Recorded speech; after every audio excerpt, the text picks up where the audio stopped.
this idea of transforming, this is a real revolutionary shift, right? Transforming what it means to be a teacher.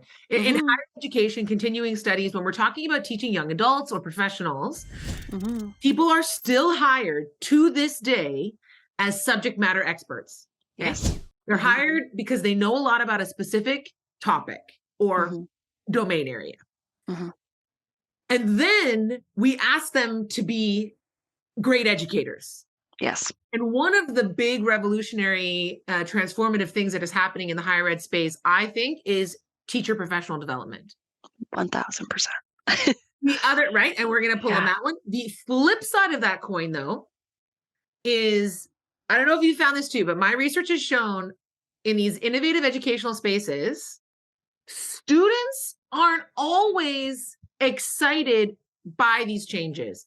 So the same way you have teachers who are like, I was taught, this is the way I was taught, I want to teach the way I was taught. There are students who learned a certain way in high school, want to keep learning a certain way, excelled with a certain way of learning, which is more knowledge regurgitation than it is demonstration of skill acquisition, right?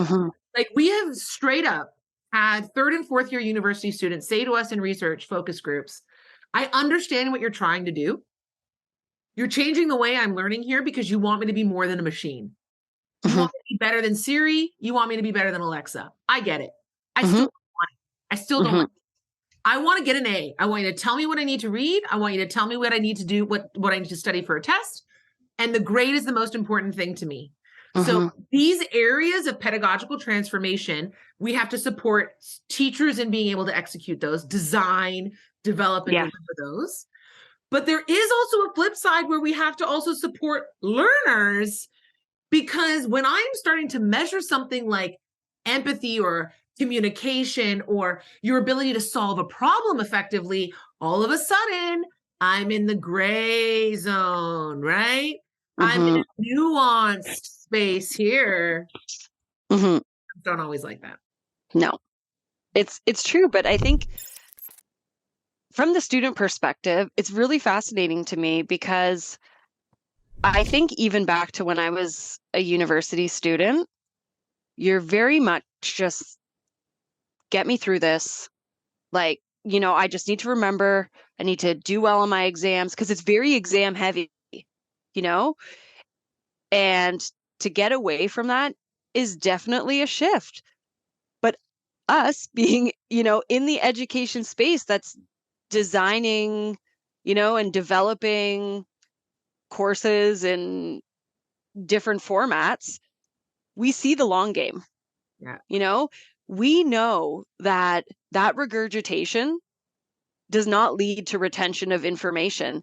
And if we want individuals to be able to apply their knowledge and skills beyond their studies, we have to play the long game. They need to be doing, I'm coming back to authentic assessments. They need to be doing, they need to be doing coursework and, assessments that really allow them to apply their learning. And it needs to be done in a very practical way. And I think that, that separation still exists. And that's what we're trying to address as well, is what's happening in education. There's a gap with what's happening in industry. And I personally feel really privileged being in continuing education because we're very much working to offer courses and certificates to meet that gap, to help, address those gaps that are happening. And that's a whole other thing that I could comment on about lifelong learning and professional, development as being part of, this whole innovation in education and transformation in education. But I think, it's so interesting that we have to change the mindsets of learners as much as we do instructors. And, we've been discussing for what feels like years now, transforming the way that we run professional development with our instructors. It's critical for us, and it's so important to ensure that we are equipping our instructors with the knowledge and skills that they need to, improve and move forward in their instructional practice, that lends itself to being able to empower and support our learners. I won't go into too much detail about, the work that we're doing, but we're working on an entirely new professional development program for our instructors to ensure that, emerging trends, pedagogical practices, various methodologies, assessments, our instructors are aware of, current up-to-date trends that are happening so that we inform them and can start to change that mindset, start to create that shift. Because for us, being in the learning innovation space in my team, it all makes sense to us, and we really want to drive this forward and we want to make it happen. Not everyone sees things in the same way that we do. And again, we hire, like you were saying, like we hire subject matter experts. These are not necessarily individuals who are skilled instructional, practitioners, and we need to support them through that. And I feel like there's a lot of onus on us Mm. to ensure that they're equipped with the knowledge to teach effectively within their classroom spaces. I mean, it's the same at all levels of post-secondary education. And Yeah. it's, continuing studies, which does have such a strong emphasis on filling specific gaps in the Hmm. industry. You can Yeah. almost understand why you hire subject matter experts, because there Yeah. are very domain-specific gaps. Yep. But you back that up one level, and in post-secondary education, where you have you're in higher education, Hmm. there are the same practices around hiring, around professional development, that are all trying to be transformed, Hmm. which is staggering to think that you would be able to teach in higher education without understanding teaching and learning. Hmm. Three specific elements I'm curious about when I think of transforming professional development in post-secondary or con studies. Hmm. I think of three things that are current barriers to this Hmm. transformation. One is the hiring practices. So we've talked Hmm. a little bit about that. I Yep. think that there's nothing barring us from hiring subject matter experts that also have, at the very least, a passion or interest or Yeah. some level of expertise in an instructional practice. I don't see that that is prohibitive. Two, so hiring criteria. The second is hours. And this comes down to pay structures, Hmm. union structures, Hmm. right? I am paid to teach these hours. I have contracts that say these are my responsibilities. Where does professional development fit in that? And to that end, the last thing here is mandating it. Like, so in higher education right now, I feel so sorry for people running professional development programs at these institutions, because the uptake is so low. They are optional. They are volunteer-based optional sessions on critical evidence-based practices in teaching and learning. So this idea of hiring differently, paying differently, and like mandating differently, like, we are in education. We have to understand that lifelong learning is a necessity. If you're going to work for us, there's an expectation of 2 hours a month Hmm. professional development, and then Hmm. those are paid. Hmm. Are Yep. these things under discussion around your tables too? Constant. Under like we constantly are discussing this because I think there were challenges pre-pandemic, and now those challenges have kind of ballooned a little bit, I will say. And I think that's because it we we really needed to rethink the format for how we're offering professional development opportunities and the level of access to opportunities. Mm. Um, and pay, and like time has become, not that it wasn't important for people before, but now when you get more time back in your life, you realize the importance of that balance between all of the work commitments you have and then everything outside of those work commitments that you have. And so how do we fit in and and send the message that this is important? And I think that we do need to incentivize professional development. We can shout from the rooftops how important, lifelong learning and professional development is until we're blue in the face. But one, I think it comes down to a couple things. One, we need to create the culture where we show that we value curiosity, self-reflection, growth. And by demonstrating that, hopefully that empowers our instructors to want to, um, you know, move forward in their learning journey in a way that's going to allow them to grow personally and professionally within the teaching space. I think that we need to, and we've been doing this, more and more and more, is hire those who do have a passion to teach, because those who do this or in it for the money, it's not about the money. This is not a gig where you're going to get rich, Yeah. teaching, um, and continuing education.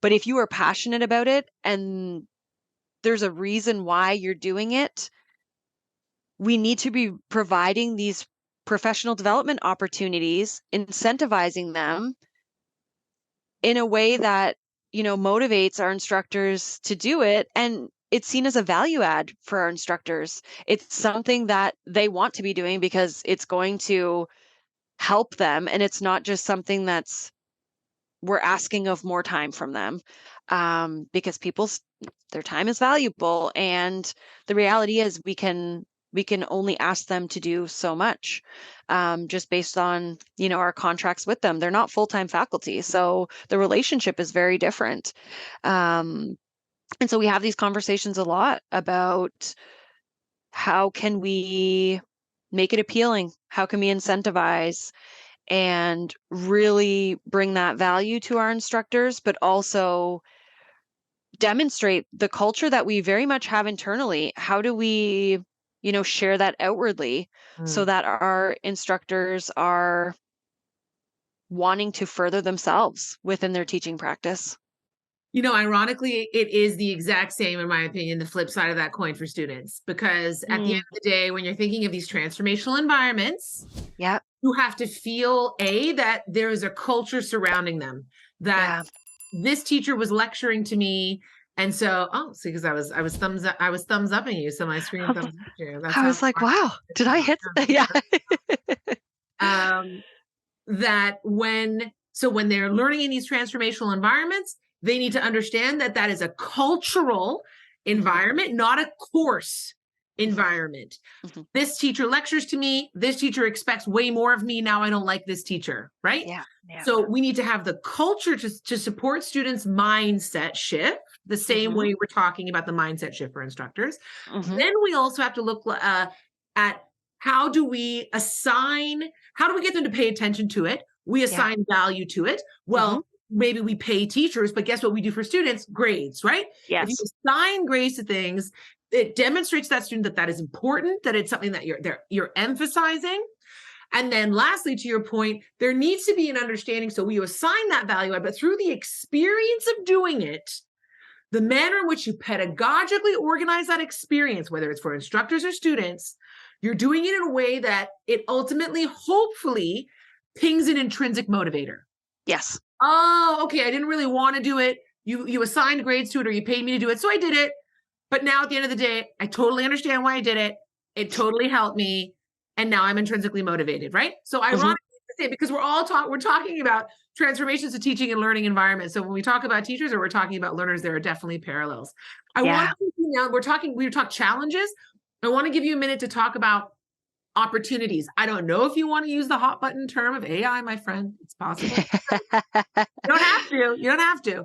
But when you think about the transformations that you're undergoing right now at Con Studies at U of T, what Mm. excites you? What are the opportunities you see on the horizon? Where do you think that we could go with this? You know, it's another multi-thought question. You're like, Michelle, how dare you?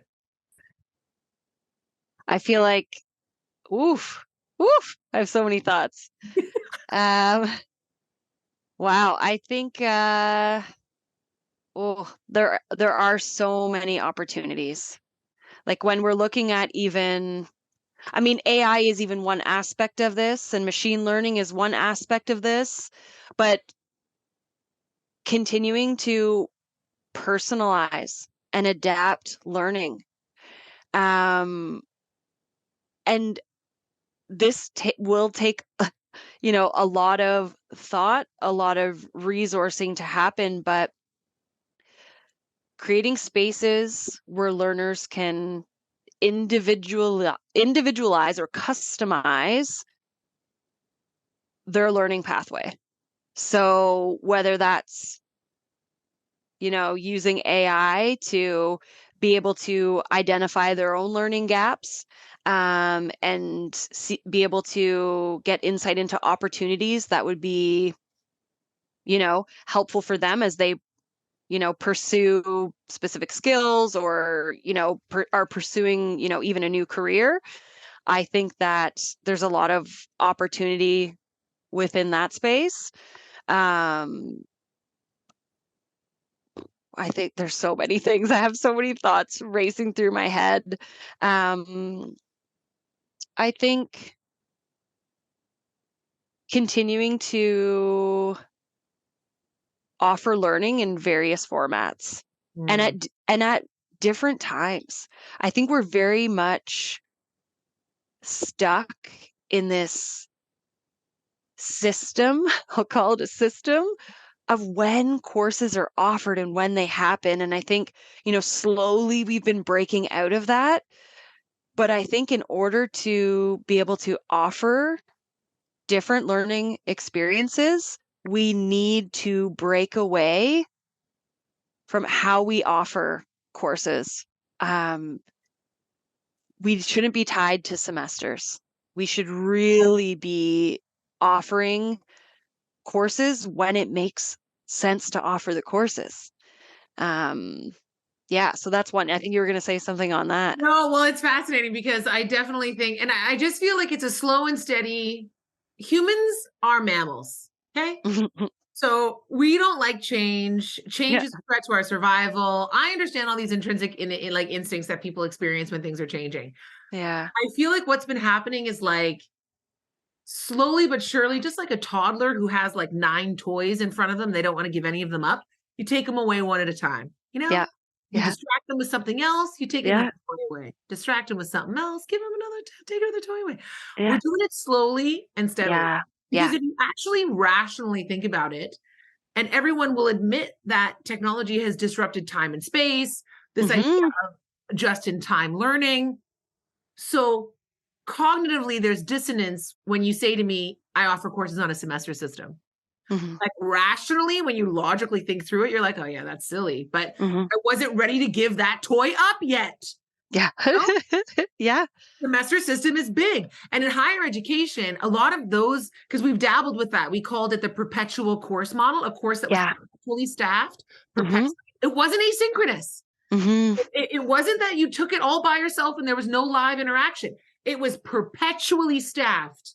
Mhm. And ironically, we ran up into problems at the government level Mm. because it's at the government level that students get funding, and that funding is at credentials, and those are credentials that Yes. are based on semesters, and Yes. so on and so forth. Like it is quite entrenched, some of these Mhm. structures, right? Like Mhm. that toddler's holding on to that toy; it's under their belt. They are not giving it up. You know. No. So it's like we chip away as best we can. But I truly believe that it's with engaged, passionate members of systems change teams, which is you, you and your team, you know, Mhm. because you can get mired in the weeds when you're an Yes. instructor and things are working and then things aren't working, or the tech, you're troubleshooting, or all sorts of issues can happen in the weeds. And in your role and with your team, you are thinking of both the forest and Mhm. the trees. Yeah. And it's in those spaces that you can do the distract, take a little toy away moments, right? Yeah. Yeah. And I champion you in the work that you're doing at U of T with you and your team and continuing studies. And like I say, we work in our individual microcosms at that systemic level, but then we connect as colleagues working at that level, because we, just like everybody else, have to be able to express our vulnerability, vent when things are not going well and you run up against government constraints, funding constraints, leadership changes. And if we can maintain a strong community at the systemic level, then at the systems change level, we have a hope of promoting community and easing, mitigating fears of change in those microcosms. I completely agree. And I think there's something to be said about, collaborating amongst peers outside of your institution. I think that we very much have this mindset of anyone who is outside of our institution is, our competition, but it's so important to be able to share ideas, get feedback. We all have our eye on different toys, similar toys, but and we have different ways of trying to, bring that new toy to market, and it would be amiss to not, be connected and collaborate across institutions. And, we have our Canadian Association for, university continuing education. And through that alone, you make so many connections and we're able to collaborate. So I think there's a lot to be said there, that we don't need to be doing things in isolation. It's good to keep your hand on the pulse and know what's going on in other spaces and places. And I think that's, that's the way forward. And it comes back to that idea of a culture shift, that this is a culture shift. And in a capitalist society like North America, we do have to, competition is one of those real stubborn toys to take away. So I think we need to continue to work again at this level of the forest and the trees to promote collegiality, collaboration, vulnerability. And my Will Gage, a mentor of mine and previous boss, says, a rising tide floats all boats. And I love that. Sure as heck knows we got some floods heading our way. We have some fires and floods. So we're going to be working together, and I consider it a privilege to have you as a colleague and a collaborator in that space. Thank you so much for taking the time to chat today. Yes, thank you so much. The Education Revolution podcast is produced in-house by community members, and I'm your host, Dr. Michelle Sangera. Thank you for listening to this week's episode, and don't forget to subscribe to my YouTube channel and head over to my website to opt in for my newsletter for more ways to connect with some of these big ideas.